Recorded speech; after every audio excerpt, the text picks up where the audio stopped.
জাতীয় নারী দলের সাবেক পেসার জাহানারা আলমের যৌন হয়রানির অভিযোগে দেশের ক্রীড়াঙ্গনে চলছে তোলপাড়। অস্ট্রেলিয়া থেকে দেওয়া এক সাক্ষাৎকারে নিজের সঙ্গে ঘটে যাওয়া কিছু কথা প্রকাশ্যে আনেন জাহানারা। এরপরই সাবেক এই নারী ক্রিকেটারের অভিযোগগুলো গুরুত্বের সঙ্গে বিবেচনা করে তদন্ত কমিটি গঠন করেছে বিসিবি। যা নিয়ে এবার কথা বলেছেন বাংলাদেশের জাতীয় দলের সাবেক দুই অধিনায়ক মাশরাফি বিন মর্তুজা এবং তামিম ইকবাল। বিস্তারিত জানাচ্ছেন শেখ ফরিদ। বাংলাদেশ নারী ক্রিকেটে আলোচনা কেন্দ্রবিন্দুতে এখন সাবেক অধিনায়ক জাহানারা আলমের তোলা গুরুতর অভিযোগ। তিনি নারী দলের সাবেক নির্বাচক মঞ্জুরুল ইসলাম মঞ্জু সহ দায়িত্বে থাকা কয়েকজনের বিরুদ্ধে যৌন নিপীড়ন ও মানসিক নির্যাতনের অভিযোগ এনেছেন। জাহানারার এই অভিযোগকে কেন্দ্র করে এখন টালমাটাল দেশের ক্রীড়াঙ্গন। হেনস্থার শিকার জাহানারাকে নিয়ে এবার মুখ খুলেছেন বাংলাদেশ ক্রিকেট দলের সাবেক অধিনায়ক তামিম ইকবাল। তিনি বিষয়টিকে অত্যন্ত গুরুতর উল্লেখ করে দাবি জানিয়েছেন সরকারি পর্যায়ে একটি স্বাধীন তদন্ত কমিটি গঠনের। জাহানারা আলম যে অভিযোগগুলো তুলেছেন সবগুলোই গুরুতর এবং সেসব সত্যি হলে তা কোনোভাবেই মেনে নেওয়ার মতো নয়। শুধু একজন জাতীয় ক্রিকেটার বলেই নয়, যে কোনো নারী, যে কোনো ক্রীড়াবিদের প্রতি এমন আচরণ অগ্রহণযোগ্য। নতুন বাংলাদেশ গড়তে এলো জুলফিকার স্টিল। জুলফিকার স্টিল, ইস্পাত দৃঢ় অঙ্গীকার।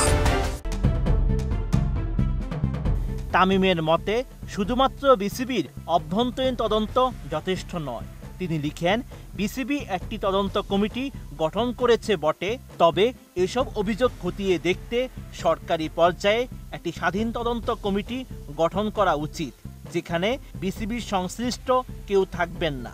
এতে কোনো পক্ষপাতের সুযোগ থাকবে না।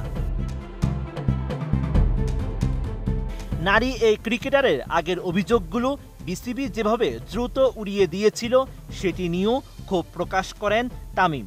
তিনি লিখেছেন, একজন ক্রিকেটার যখন দল নিয়ে এত গুরুতর অভিযোগ করেন সেসব অবশ্যই খতিয়ে দেখা উচিত, কিন্তু যাচাই না করে বিসিবি যেভাবে অতি দ্রুত উড়িয়ে দিয়েছেন তা কখনোই কাম্য নয়।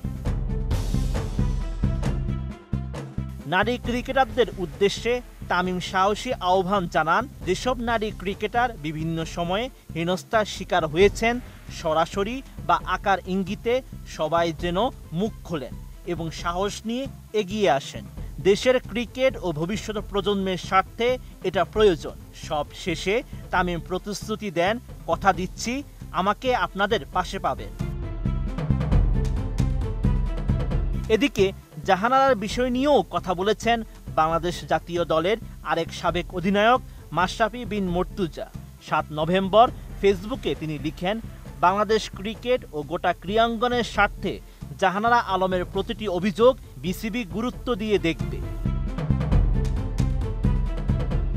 মাশরাফির আশা, বিসিবি তদন্ত কমিটি পুরোপুরি প্রভাবমুক্ত থেকে কাজ করবে এবং অভিযোগের সত্যতা পেলে দায়ীদের বিরুদ্ধে উপযুক্ত ব্যবস্থা নিশ্চিত করবে, যেন এসবের পুনরাবৃত্তি আর কখনো না হয়। বাংলাদেশের ক্রীড়াঙ্গন নিরাপদ হোক সবার জন্য।